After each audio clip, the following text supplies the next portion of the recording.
the Basic Education Department has cancelled a controversial 10 billion rand a year school feeding scheme tender.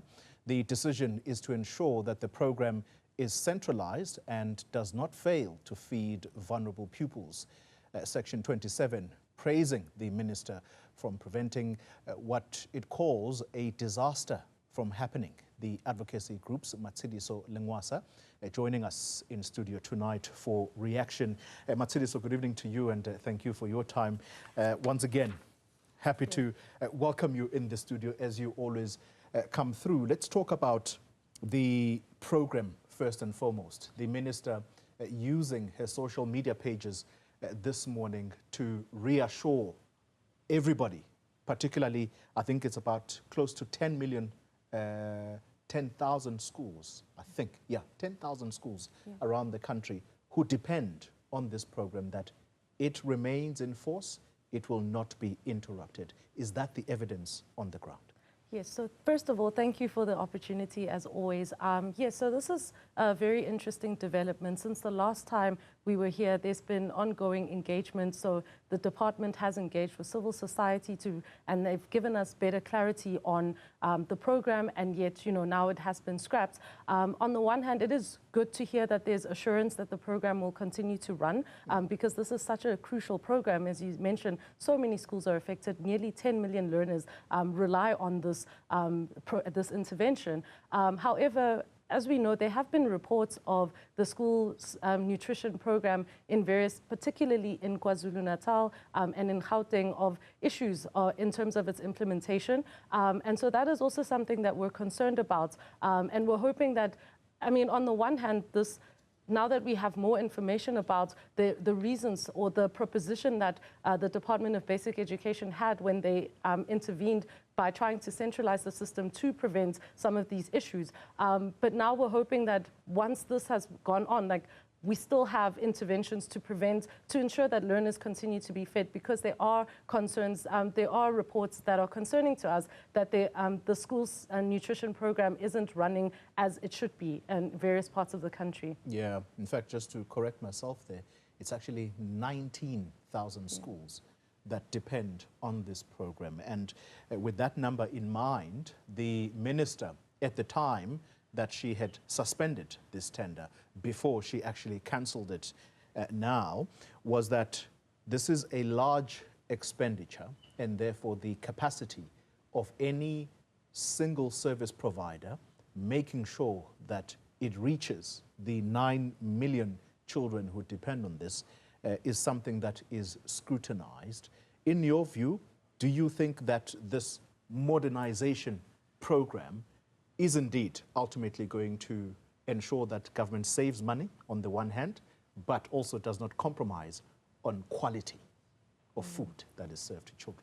Yeah, so it's actually very interesting when it comes to the school nutrition program, because a centralized and decentralized both have advantages and disadvantages, and that's why it's so important to scrutinize this, to make sure that whatever decision we make, it is in the interest of the learners and the quality of basic education services that are provided. So on the one hand, it is true that centralizing it could see much needed gains in terms of the finances because of economies of scale. So having a centralized program could potentially mean that they could save some funding and use that funding to extend the school nutrition program to, to weekends, to ECD centers, for instance, which would welcome. But on the other hand, there are concerns about when you have a central procurement process or you have one service provider, that if something goes wrong, then it affects all of more than 9 million learners, and it is a standstill, which is a problem, because then you have so many learners who rely exclusively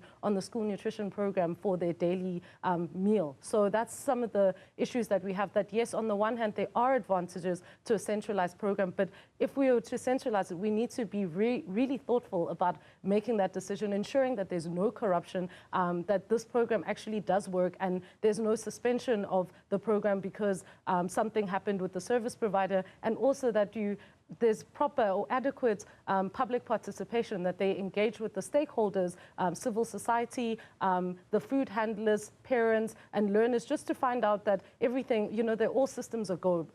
Yeah, because that doesn't happen.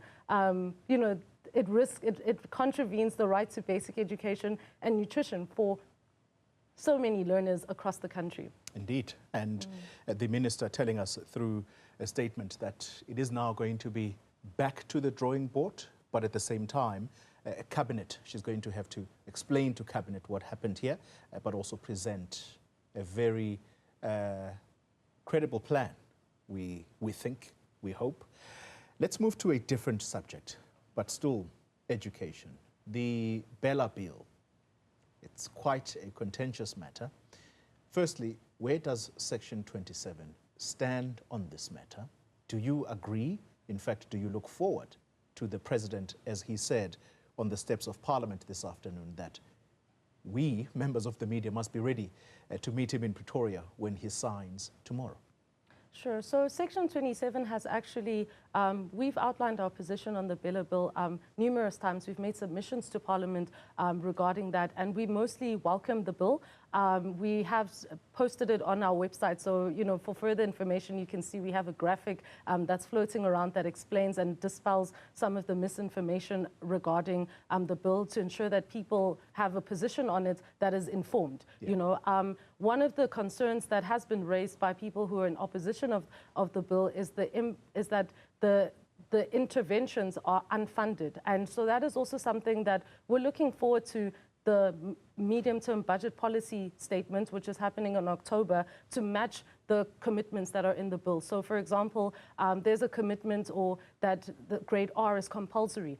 So we'd like to see, for instance, the school nutrition program, we'd like to see an increase in the allocation to reflect that there would be learners who are part of, the schoolification of ECD, and that they are also getting adequate meals. So generally, we do welcome it. We have raised some concerns regarding, for example, the corporal punishment. Some of the, maybe not the corporal punishment, but rather the punitive measures that are regarding that, and we don't think that they're necessarily as effective. But for the most part, we have expressed a position that we welcome the bill. So for you, it's not a problem that the President signs tomorrow. I'd like to bring up, though, the one opposition party that is determined to ensure that the President does not sign. Let's just take a listen very quickly to John Steenhuisen. And so, for example, we do not believe that the President should sign the Bella Bill into law tomorrow. Among other issues, we believe the bill compromises the rights of children to mother tongue education. And that's why I met the President on Bella yesterday, and I really hope that we can find a common way forward. But if the President does go ahead tomorrow and sign the Bella Bill, we will have to consider all of our options on the way forward.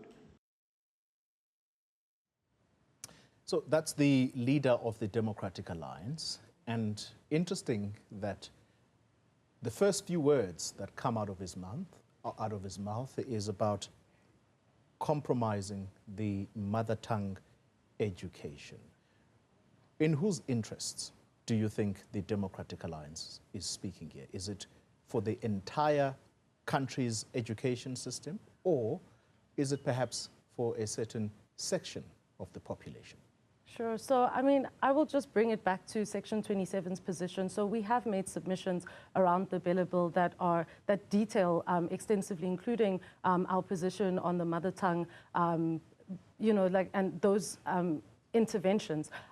Some of these interventions are interventions that we welcome because we see it as an opportunity to improve the education system and ensure that the right to basic education is realized for the majority of for all learners in this country, especially the most marginalized. So can't really comment on the political nature of it, but as an organization, we've made thorough submissions to Parliament. We've outlined our position, and we see it as an opportunity to advance the right to basic education. Of course, being a budget analyst, I always think it's important to ensure that we don't just have the legislation, but we also have the financing that supports that. Because some of these interventions, how will they really stand without the supporting financing? So looking forward to the budget speech to see that commitment from government and speaking in a united language, and that foregrounds the right to basic education and the realization of that for all learners, especially in marginalized communities.